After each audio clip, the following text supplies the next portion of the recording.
Oh hey, didn't see you there. I was just admiring nature because we're the unemployed. Today, we'll be presenting on the topic of unemployment. First of all, our presentation will cover what unemployment means and how it is measured, the different types of unemployment and why they matter, why governments calculate unemployment and the current situation in Malaysia and Canada, insights from real people through our interviews, a comparison between two other countries with very different unemployment levels, and finally, a reflection on what we learned. We've also included interview clips that you can enjoy to bring some real perspective into our discussion. Let's begin. To start, unemployment is defined as a situation where people who are able and willing to work cannot find a job, even though they are actively looking. This is different from people who are not in the labor force, such as full-time students, retirees, or stay-at-home parents. They aren't counted as unemployed because they are not actively seeking work. The unemployment rate is calculated using the formula unemployment rate equals number of unemployed plus labor force times 100%. Let's take an example. Suppose a country has 10 million people in the labor force. Out of these, 9.5 million are employed and 500,000 are unemployed. The unemployment rate would be 500,000 divided by 10 million times 100, and that equals to 5%. This percentage helps us understand how many people in the workforce are struggling to find jobs. Now, unemployment can take different forms. The two we'll highlight are cyclical unemployment. This happens when the economy slows down, like during a recession. Businesses cut costs, production decreases, and many people lose their jobs.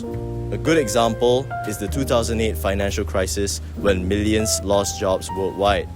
Frictional unemployment is next. This is a short-term and natural. It occurs when people are in between jobs or just entering the workforce, like fresh graduates. Even in a strong economy, frictional unemployment exists because people take time to find the right job. Understanding these types is important because not all unemployment is bad. Some is temporary, while other kinds show deeper economic problems. Why is it so important to measure unemployment? Wait, why is it so hot in here?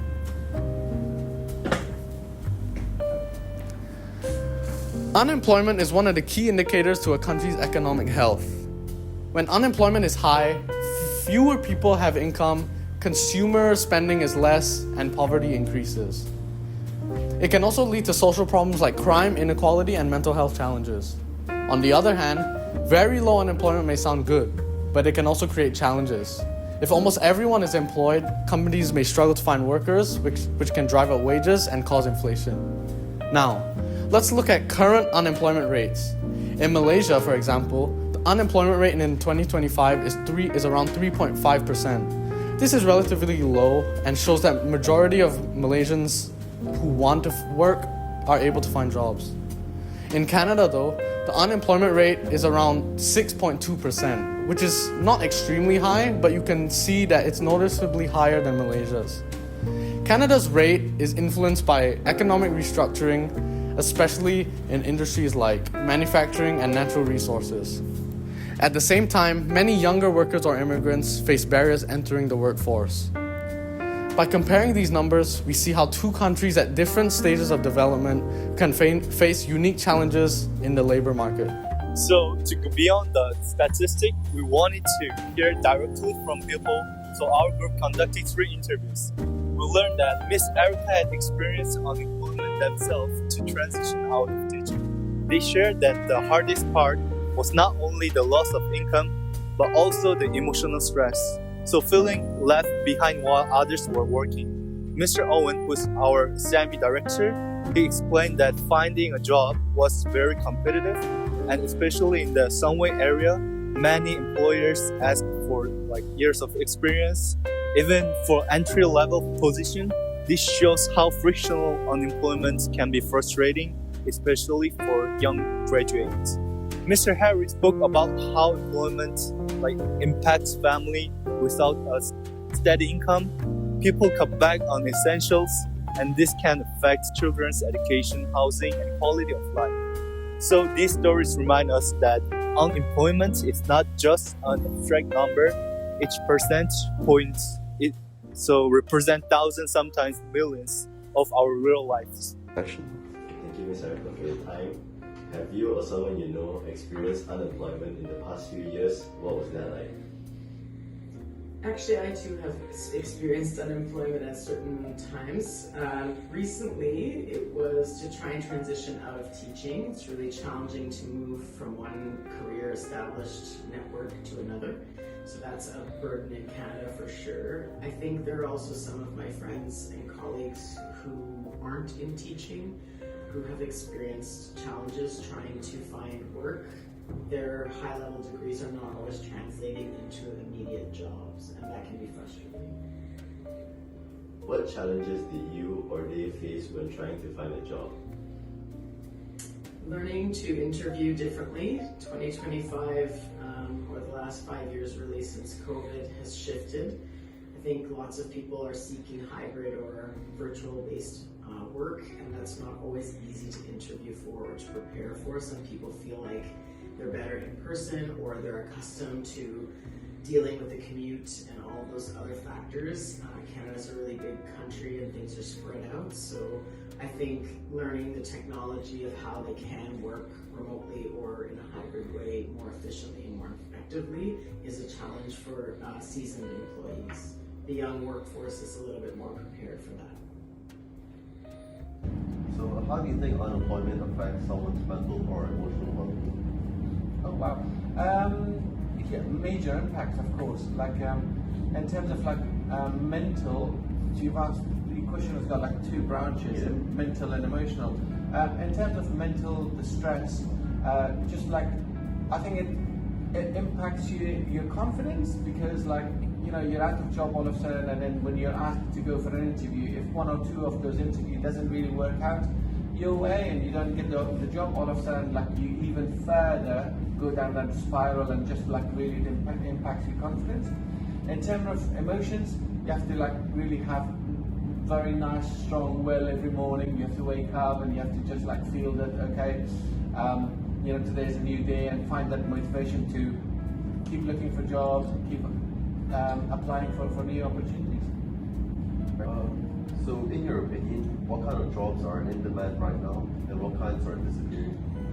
Wow, really interesting question. The jobs that are in demand right now, so mental health we spoke about, so anybody to do with psychology, physiotherapy I would have thought. Things that are disappearing are really crudely speaking, so roughly speaking, that anything that can be automated by AI or a robot, they disappear. Things like, where 5 years ago we were really encouraging young people like yourself to just go into coding and learn how to code, etc. Now the AI has taken all of that away. So just really, I would recommend having life skills, hand skills, things that actually cannot be replaced by AI. You can get started. Have you or someone you know experienced unemployment in the past few years? If so, how was that like? Yes, I do know that myself, no, I've not been unemployed for almost 20 years now. I've been working for Sunway Education Group since 2006. So I've been here for quite some time. But in my family, my brother-in-law has recently underwent some severe health issues, and now he is unemployed. It's been a challenge because, again, he brings income home to the family and supports my sister and their family. But they've managed, because in Canada there are a few safety nets to help, such as unemployment insurance and government aid. So at the moment, since this is a health condition out of his control, he's getting some further aid from the government. Okay. And what challenges did they face when trying to find a job?